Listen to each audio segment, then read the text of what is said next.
Bienvenue dans la chaîne Habasho, la première chaîne spécialisée dans le diamant brut. En vous inscrivant dans la chaîne Habasho, vous allez apprendre à reconnaître le vrai diamant brut d'un faux. Et pour arriver à cela, on va apprendre ensemble les propriétés physiques et chimiques du diamant. On va voir la ténacité, la dureté, la densité, le clivage, la cassure, la morphologie ou forme cristalline du diamant brut, les couleurs du diamant brut, la couleur du trait ou le trait ou trace, la transparence, l'éclat, l'effervescence, la solubilité, la magnétisme, la radioactivité, la conductivité et la forme cristalline.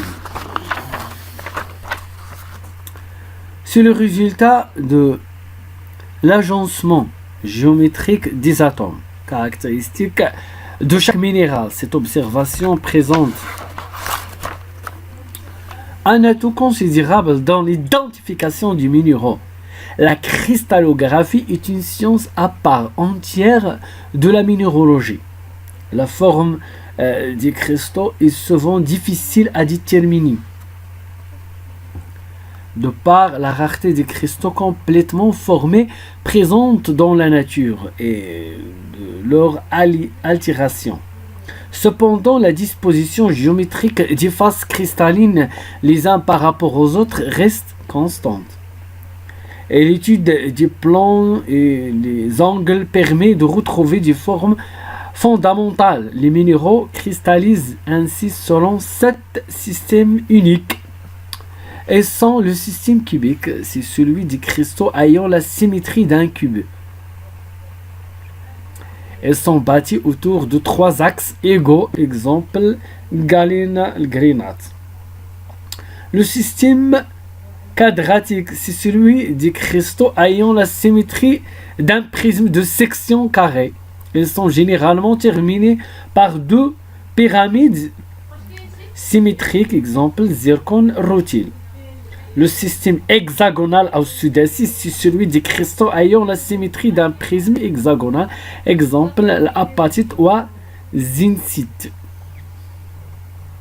Le système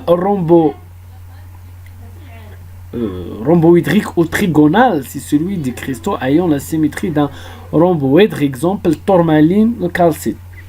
Le système orthorhombique, c'est celui des cristaux qui possèdent des éléments de symétrie d'un parallélépipède bâti autour de 3 axes perpendiculaires mais de longueurs différentes, exemple soufre stéroïde. Le système monoclinique, les 3 axes sont de longues différentes et l'un d'entre eux seulement est perpendiculaire aux 2 autres, exemple épidote et mica. Le système triclinique, les 3 axes sont de longueur inégale et forment tous des angles qui ne sont pas droits, exemple rhodonite, amazonite.